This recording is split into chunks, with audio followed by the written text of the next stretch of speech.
Namaskar. Well, friends, I heartily welcome you all to Bhim Bhashya, my audio-visual podcast series on Dr. Babasaheb Ambedkar. This audio-visual podcast series has 54 short speeches on Dr. Babasaheb Ambedkar, unraveling as many as 25 different dimensions of his multifaceted genius. Friends, this podcast series is focused on Dr. Babasaheb Ambedkar, his thoughts, his actions, his philosophy, and above all, the kind of grand vision he had seen for our country. That is what this podcast series is all about. So let's proceed. Well, friends, in this 51st episode, I'm going to talk about a very important subject, and that is Dr. Ambedkar as the defender of democracy. Dr. Ambedkar was a hardcore Democrat. All his thoughts, all his actions were deeply rooted in democracy. As a matter of fact, throughout his public life, Dr. Ambedkar time and again spoke about democracy. There are at least 7 different major speeches that he delivered on the subject of democracy. 2 in 1938, 1 in 1943, 1 in 1951, and 3-4 in the last phase of his glorious life. If one goes through all his speeches on democracy, one can see a clear intellectual evolution. And that is why I want to focus in this episode on the 3 final speeches that he delivered on the subject of democracy. In these 3 speeches, I am going to quote excerpts from Dr. Ambedkar's own speeches, that is, in his own words. The first speech that I'm talking about is a classic, all-time classics, and in my opinion, the best speech that Dr. Babasaheb Ambedkar ever made. That was the speech that he delivered while presenting the final draft of the Indian Constitution to the Constituent Assembly. The date was 25th November 1949. As a part of that speech, Dr. Ambedkar says, and I quote, "On January 26, 1950, India would be a democratic country in the sense that India from that day would have a government of the people, by the people, and for the people. What would happen to her democratic constitution? Will she be able to maintain it, or will she lose it again? This is the thought that comes to my mind and makes me anxious." Dr. Ambedkar goes on to say, it is not that India did not know what democracy is. There was a time when India was studded with republics, and even where there were monarchies, they were either elected or limited. They were never absolute. It is not that India did not know parliaments or the parliamentary procedures. A study of Buddhist Bhikkhu Sanghas clearly shows that not only there were parliaments, for the Sanghas were nothing but the parliaments themselves, but the Sanghas knew and observed all the rules of parliamentary procedure known to modern times. This democratic system in India lost. Will she lose it second time? I do not know, but it is quite possible. In a country like India, where democracy from its long disuse must be regarded as something quite new. there is a danger of democracy giving place to dictatorship. It is quite possible for this newborn democracy to retain its form but give place to dictatorship in fact. If there is a landslide, the danger of the second possibility becoming actuality is much greater. If we want to maintain democracy not merely in the form but also in fact, what must we do? Dr. Ambedkar says, the first thing in my judgment we must do is to hold fast to constitutional methods of achieving social and economic objectives. It means that we must abandon the bloody methods of revolution. It means that we must abandon the method of civil disobedience and non-cooperation and satyagraha. Where constitutional methods are open, there can be no justification for these unconstitutional methods. These methods are nothing but the grammar of anarchy, and the sooner they are abandoned, the better it is for us. Dr. Ambedkar goes on to say, the second thing we must do is to observe the caution which John Stuart Mill has given to all who are interested in the maintenance of democracy. Namely, and Dr. Ambedkar quotes John Stuart Mill, and I quote him, not to lay their liberties at the feet of even a great man, or to trust him with powers which would enable him to subvert their institutions. Unquote. There is nothing wrong in being grateful to great men who have rendered lifelong services to the country, but there are limits to gratefulness. Dr. Ambedkar quotes the Irish patriot Daniel O'Connell, and I quote, no man can be grateful at the cost of his honor. No woman can be grateful at the cost of her chastity. And no nation can be grateful at the cost of its liberty. Unquote. This caution is far more necessary in the case of India than in the case of any other country.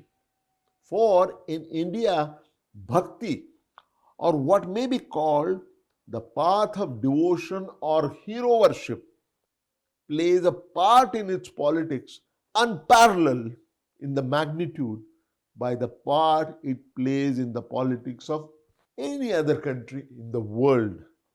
Bhakti in religion, this is very important. Dr. Ambedkar says, bhakti in religion may be a road to the salvation of the soul, but in politics, bhakti or hero worship is a sure road to degradation and eventual dictatorship. Dr. Ambedkar continues. He says, the third thing we must do is not to content with mere political democracy. We must make our political democracy a social democracy as well. Political democracy cannot last unless there lies at the base of it social democracy. And what does social democracy mean? It means a way of life which recognizes liberty, equality, and fraternity as the principles of life.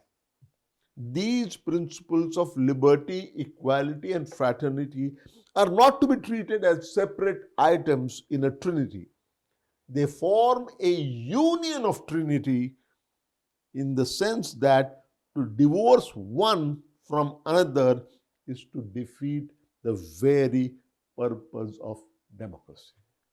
Dr. Ambedkar goes on to say, and I quote him again, on January 26, 1950, we are going to enter into a life of contradictions. In politics, we will have equality, and in social and economic life, we will have inequality.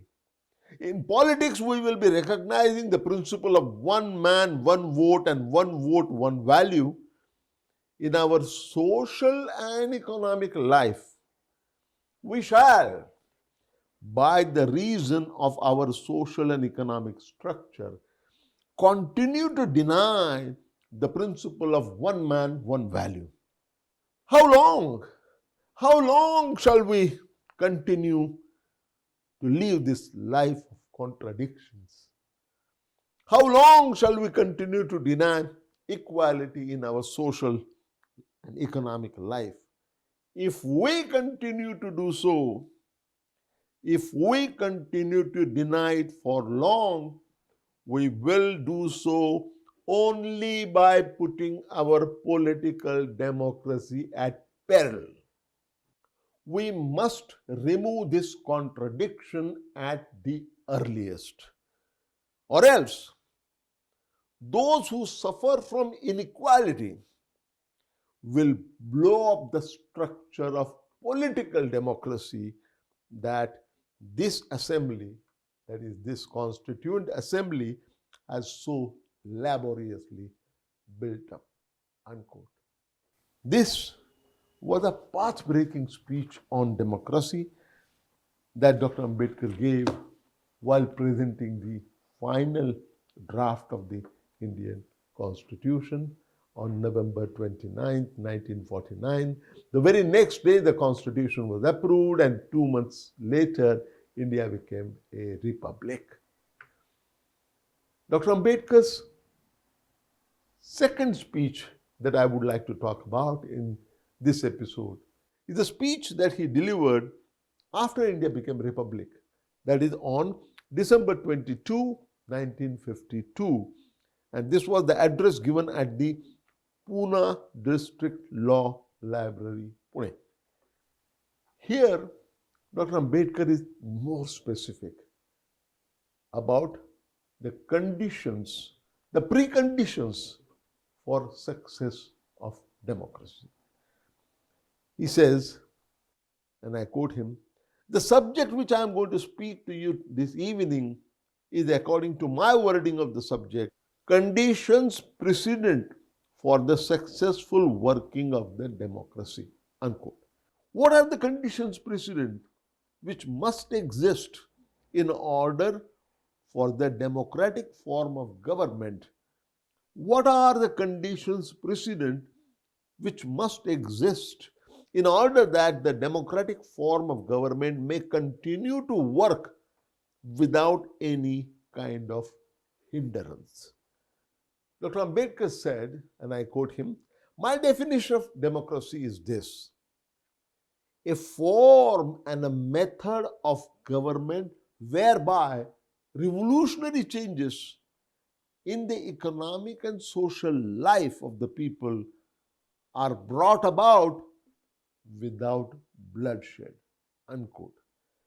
If democracy can enable those who are running it to bring about fundamental changes in the social and economic life of the people, and people accept those changes without resorting to bloodshed, then I say that there is democracy. That is the real test. Perhaps it is the severest of the tests. So what are the conditions that Dr. Ambedkar wants to convey about the conditions preconditions for successful working of democracy? Condition number 1. Dr. Ambedkar says, the first condition, which I think is a condition precedent for the successful working of the democracy, is that there must be no glaring inequalities in the society. There must not be an oppressed class. There must not be a class which has got all the privileges and a class which has got all the burdens to carry. Such a thing, such a division, such an organization of a society has within itself the germs of a bloody revolution. And perhaps it would be impossible for the democracy to cure them. Turning to second condition, condition 2. Dr. Ambedkar says, the second condition which successful working of democracy requires is the existence of the opposition. Democracy is a contradiction of hereditary authority or autocratic authority. Democracy means that at some stage, somewhere, there must be a veto on the authority of those who are ruling the country. What I am saying, Dr. Ambedkar says, democracy means nobody has any perpetual authority to rule. And that rule is subject to sanction by the people and can be challenged in the House itself. The third condition that Dr. Ambedkar talks about is this. He says, I think there is a third condition which may also be called condition precedent for the success of democracy, and that is equality in law and in administration. According to Dr. Ambedkar, the fourth condition precedent for the successful working of democracy is the observance of constitutional morality. A constitution contains legal provisions, is only a skeleton. The flesh of that skeleton is to be found in what we call constitutional morality. The one example that Dr. Ambedkar gave was in the case of United States. He said, in the United States, when 13 American colonies rebelled, their leader was George Washington. To the American people, Washington was God. He was made the first president of the United States after the Constitution was drafted. After his first term was over, what happened? He refused to stand for the second time. Dr. Ambedkar says, I have not the least doubt in my mind that if Washington had stood 10 times, one after the other, for the presidentship, he would have been elected unanimously without a rival. But he insisted on stepping down for the second time. When he was asked why, it's very important what he said. And Dr. Ambedkar quotes him. George Washington said, and I quote, my dear people, you have forgotten the purpose for which we made this Constitution. We made this Constitution because we did not want a hereditary monarchy, and we did not want a hereditary ruler or a dictator. Can you say that you have rightly rebelled against the authority of the English king when you are substituting me in his place? Unquote. Then he said, even if your royalty and fidelity to me compels you to plead that I should stand a second time, I, as one who initiated that principle, that we should have no hereditary authority, must not fall prey to your emotions. Unquote. Ultimately, they prevailed upon him to stand at least for the second time, and he did. And the third time, when they approached him to contest, he politely but very firmly turned it down. And then onwards, there has been a tradition in United States. Nobody can be the president of United States more than 2 terms. That is constitutional morality. While continuing his discussion of the importance of constitutional morality, Dr. Ambedkar also points out, and I quote him again, it is necessary that when democracy is working, majority on which it is based must not act in a tyrannical manner. I think that democracy does require functioning of moral order in society. Somehow, our political scientists have never considered this aspect of democracy. Ethics is something separate from politics. You may learn politics and you may know nothing about ethics, as though politics can work without ethics. To my mind, says Dr. Ambedkar, it is an astounding proposition. The last thing, Dr. Ambedkar goes on to say, the last thing that I refer to is that democracy requires public conscience. Public conscience means conscience which becomes agitated at every wrong, no matter who is the sufferer. And it means that everybody, whether he suffers that particular wrong or not, is prepared to join him in order to get him relieved. Finally, Dr. Ambedkar says, I think we ought to be very cautious and very considerate regarding our own future. You ought to consider whether we ought not to take some very positive steps in order to remove some of the stones and the boulders which are lying in the path in order to make our democracy safe. Well, friends, we now turn to Dr. Ambedkar's chosen third and final speech by Dr. Ambedkar on democracy. This is the speech that he delivered on Voice of America barely 7 months before his Mahaparinirvan. He delivered this speech on May 20th, 1956. And in this speech, which was titled Prospects of Democracy in India, what Dr. Ambedkar has really done is to talk about limitations on the working of democracy in our country. Dr. Ambedkar says, and I quote him, the subject assigned to me is what are the prospects of democracy in India? Democracy is quite different from a republic as well as from parliamentary government.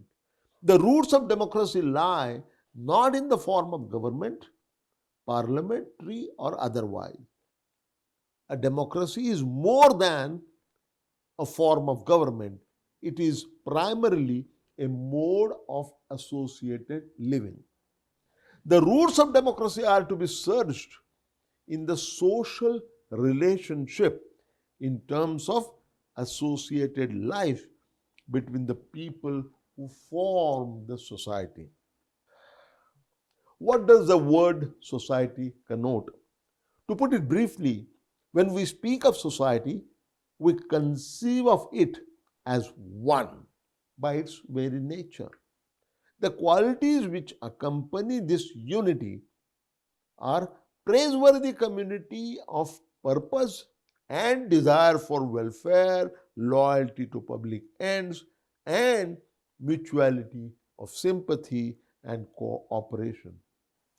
Are these ideals to be found in the Indian society? The Indian society does not consist of individuals. It consists of an innumerable collection of castes which are exclusive in their life and have no common experience to share and have no bond of sympathy. The existence of caste system is a standing denial of the existence of those ideals of society and therefore of democracy. The Indian society is so embedded in the caste system that everything is organized on the basis of caste. There are special features of the caste system which have their evil effects and which militate against democracy. One such special feature of the caste system lies in its being accompanied by what is called graded inequality. Castes are not equal in the status. They are standing one above the another. They are jealous of one another. It is an ascending scale of hatred and descending scale of contempt. This feature of the caste system has most pernicious consequences. It destroys the willing and helpful cooperation among people. The caste and class differ in the fact that in the class system there is no complete isolation as there is in the caste system. This is the second evil effect in the caste system accompanied by inequality. This manifests itself in the fact that the stimulus and response between two castes is only one-sided. The higher caste act in one recognized way and the lower caste must respond in one established way. It means that when there are no equitable opportunity to receive the stimulus from and to return to the response from different castes, the result is that the influences which educate some into masters educate others into slaves. The experience of each party loses its meaning when the free interchange of varying modes of life experiences is arrested. It results into a separation of society into a privileged class and a subject class. Such a separation prevents what Dr. Ambedkar calls social endosmosis. Finally, Dr. Ambedkar says there is a third characteristic of the caste system which depicts the evils thereof, which cuts at the very roots of democracy. It is that one caste is bound to have one occupation. Society is no doubt stably organized when each individual is doing that for which he has aptitude by nature in such a way as to be useful to others. And that is the business of society, to discover these aptitudes and progressively to train them for social use. But there is in a man an indefinite pluralities of capacities and activities which may characterize an individual. A society, to be democratic, should open a way to use all the capacities of the individual. Stratification is stunting the growth of the individual, and deliberate stunting is a deliberate denial of democracy.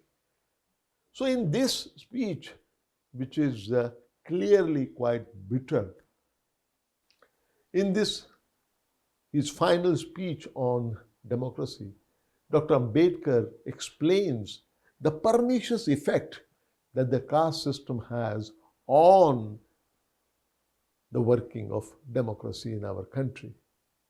It is a kind of red signal that he has flagged for us if we want to work in the direction of making our democracy meaningful and functional in a manner that will make all of us proud of.